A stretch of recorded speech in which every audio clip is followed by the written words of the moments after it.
Depuis le début de notre siècle, et ce même avant, les Vikings fascinent. Que ce soit à travers des jeux vidéo, des séries, des films ou même des ouvrages, ces hommes du Nord sont partout. Si vous êtes un minimum curieux, tout comme moi, vous savez qu'on raconte souvent de la merde sur ces hommes. Hache à deux mains, casque à cornes, le fait de boire dans un crâne, tout ça c'est faux. En tant qu'historien, il faut savoir relativiser les choses et surtout poser les bonnes questions. Comment les sociétés nordiques étaient organisées et sur quel fondement cela reposait. C'est ce que je vous propose de traiter dans cette série complète consacrée aux Vikings. Bienvenue dans ce premier épisode.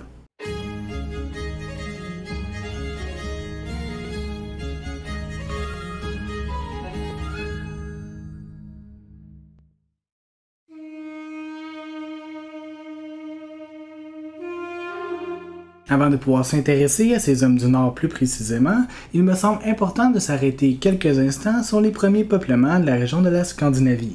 Et pour ça, il faut remonter jusqu'à la préhistoire. La région de la Scandinavie, dénommée ainsi depuis le 6e siècle, avec l'histoire des Goths produite en 551 par le clerc Jordanes, est une région au climat d'hiver et au territoire difficile. La Scandinavie repose sur des forêts très denses, mais surtout sur des Alpes qui ne facilitent pas beaucoup l'établissement.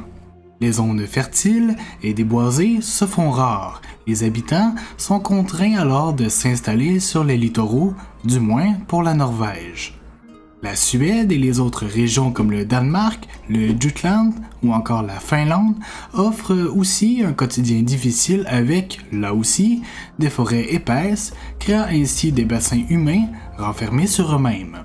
C'est donc au 8e millénaire avant l'ère commune que l'on remarque les premières migrations et surtout les premiers foyers de peuplement dans la région de Scandinavie autour de l'archipel scandinave.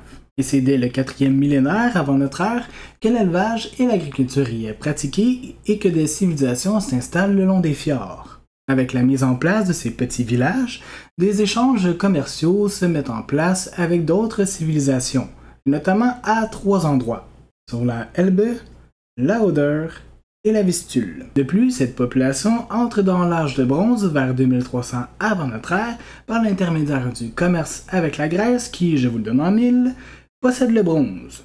Oui, c'est assez évident, oui.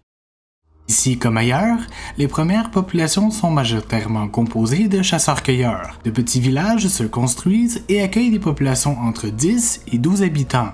En raison de l'environnement que j'ai évoqué un peu plus tôt, ces ensembles de gens se sont installés sur les côtes. Relativement éloignés les uns des autres par les Alpes, les échanges et les mixités humaines se font rares au-delà des échanges commerciaux et des alliances par mariage. Déjà à l'époque, on assiste à des prémices religieuses. Bien que la religion nordique ne soit pas totalement établie à ce moment et que les informations sont relativement floues, les débuts d'un certain polythéiste semblent se mettre en place. Au fil des siècles, des entités politiques, sociales et culturelles se construisent.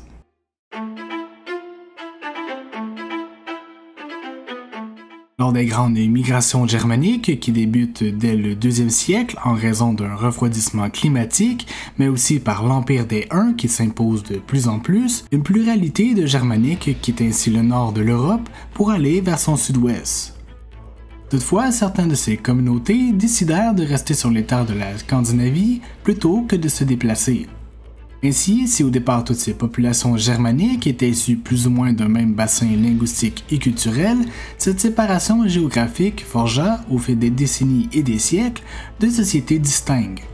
Bien qu'ils se reconnaissent plus ou moins entre eux, les Germains et les Nordiques perdent ainsi de plus en plus leur souvenir d'un héritage commun.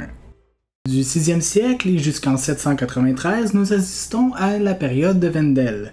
En gros, c'est une période pré-viking. Même si, grosso modo, les sociétés nordiques ont déjà les caractéristiques et leurs fondements principaux qui vont se perdurer jusqu'à l'ère viking et même jusqu'au 13e siècle. Cette temporalité de l'âge de Vendel cimente donc et pose les bases que seront les sociétés nordiques. Avant de poursuivre davantage, il est important de mettre au point la terminologie viking. Bien que ce mot soit une nomination qui nous parle beaucoup, faire usage de ce terme pour parler des peuples du Nord est un anachronisme important. Popularisée surtout au tournant du 16e siècle, la terminologie viking pour désigner un ensemble de peuples explorateurs trouve son origine et surtout sa symbolique dans une réalité qui est tout autre. Du 6e au 11e siècle, on parle davantage de peuples scandinaves ou plus précisément de Norrois, soit les régions du Danemark et le Jutland, la Suède et la Norvège. Quant à elle, la Finlande évolue de son côté en parallèle du reste de la région nordique.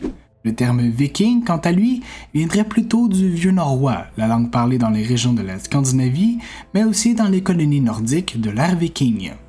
Tiré du mot viking-air, désignant un habitant d'un ruisseau, ou encore de Vikaen, une ville en Norvège, disons simplement et à juste titre que la terminologie a des racines multiples et qu'en aucun cas il serait juste d'utiliser cette appellation. À cette époque, les peuples norrois se nomment plutôt par leur localité. Alors on prend le mot viking et hop, à la poubelle.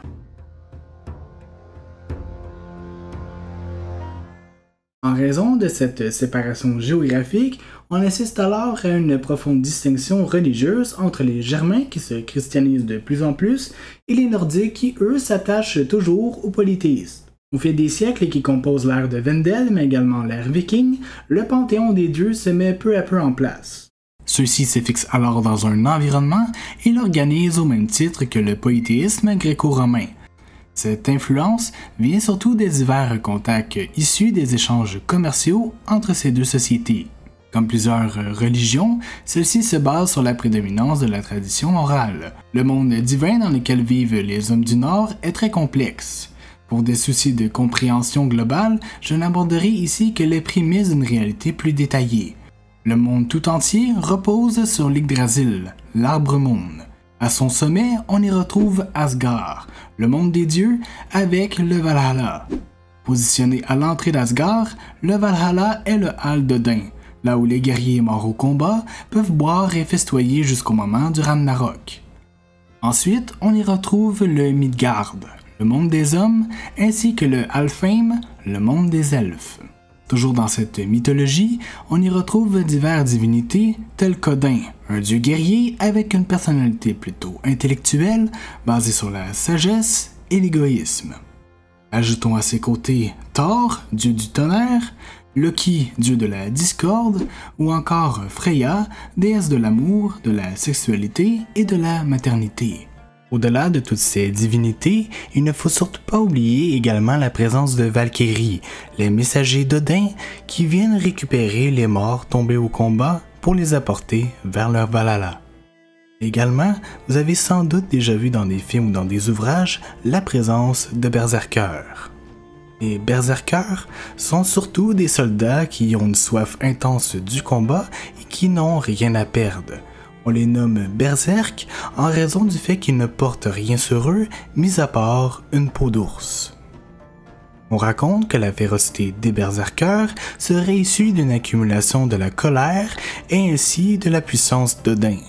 C'est par l'accumulation de cette montagne de colère que ces hommes qui ont rien à perdre se donnent corps et âme au combat.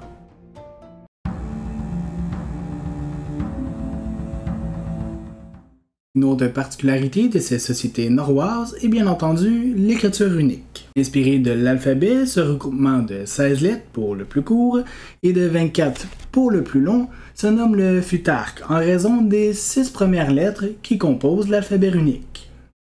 Bien que cette écriture ne soit pas fondamentalement narrative, elle représente une preuve assurée d'une connaissance intellectuelle et discrédite ainsi le caractère primitif dont étaient victimes ces sociétés nordiques, notamment par Tacite. Ainsi, si les sources scandinaves de l'époque sortent d'une structure qui nous est un peu plus familier, il n'en reste pas moins que cette écriture reste une trace importante des hommes et des femmes du Nord. Ayant pour objectif premier de discuter avec les dieux, les runes apportèrent protection et bienveillance contre les maléfices, les maladies ou bien d'autres. Il nous faudra attendre jusqu'au 12e et même jusqu'au 13e siècle, au moment où on parle plutôt de Normands, et là je parle bien des gens qui sont venus de la Normandie et non des Normannes, les hommes du Nord, pour que l'écriture devienne plutôt narrative et adopte un style plus occidental. Ce que j'entends ici par le mot normand, ce sont les Scandinaves qui se sont christianisés de plus en plus et qui ont également adopté un mode de vie un peu plus franc.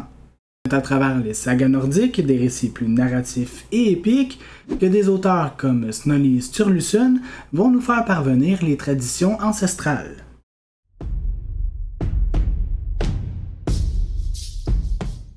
Toujours chez ces sociétés, la construction navale et la navigation occupent une place centrale, et ce partout, que ce soit chez les Danois, les Suédois et les Norvégiens. Malgré les techniques de construction qui pouvaient être plus limitées dans le reste de l'Europe, les Norrois avaient un savoir-faire très important. Ainsi, leur embarcation était très sophistiquée. Mais qu'il soit vrai qu'entre 4000 et 3000 ans avant notre ère, celle-ci était plus rudimentaire, c'est au 4e siècle avant l'ère commune qu'elle s'améliore. Limitée aux côtes en raison de l'absence de quilles qui aurait permis la traversée en mer plus profonde, c'est dans la seconde moitié du 4e siècle que celle-ci fait son apparition. Avec une demi-quille compensée en hauteur pour pallier à la faible profondeur, les navires purent maintenant aller partout. Afin de gagner en souplesse en épousant les mouvements des vagues et ainsi assurer un contrôle de l'embarcation, les Norrois mettent au point le bordage à clin, soit des planches partiellement posées les unes au-dessus des autres. Enfin, c'est au 9e siècle que les navires dits vikings atteignent l'apogée de leur innovation. Ils sont alors légers, rapides, souples, équipés d'un mât, d'un toit en tissu en cas de tempête et permet l'embarcation de 50 à 60 personnes. Finalement, ils sont amphidromes, c'est-à-dire qu'ils sont pareils en avant tout comme en arrière. Cela leur permet ainsi d'arriver et de repartir sans devoir faire de marche arrière, rendant ainsi la navigation plus efficace et surtout plus rapide.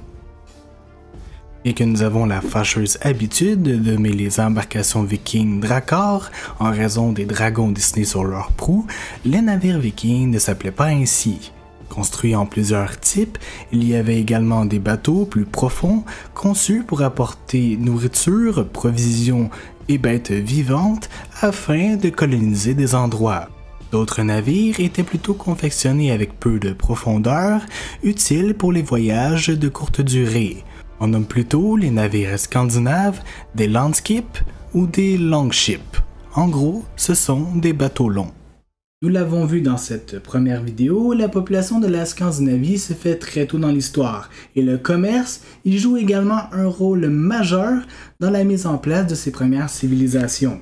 Germains de souche, les Nordiques vont surtout conserver leur caractère dit paganisme, tandis que les Germains de l'Est vont adopter un mode de vie plus occidental. Avec leur écriture runique, mais également leur connaissance en navigation, les Norrois vont très vite s'imposer sur le monde médiéval comme étant les maîtres de l'innovation et de l'esprit scientifique. C'est avec des connaissances en avance sur leur temps qu'ils ont su dominer les mers et profiter au maximum de leur innovation.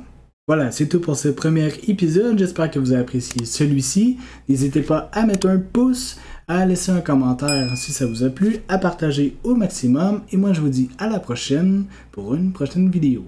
Bye bye!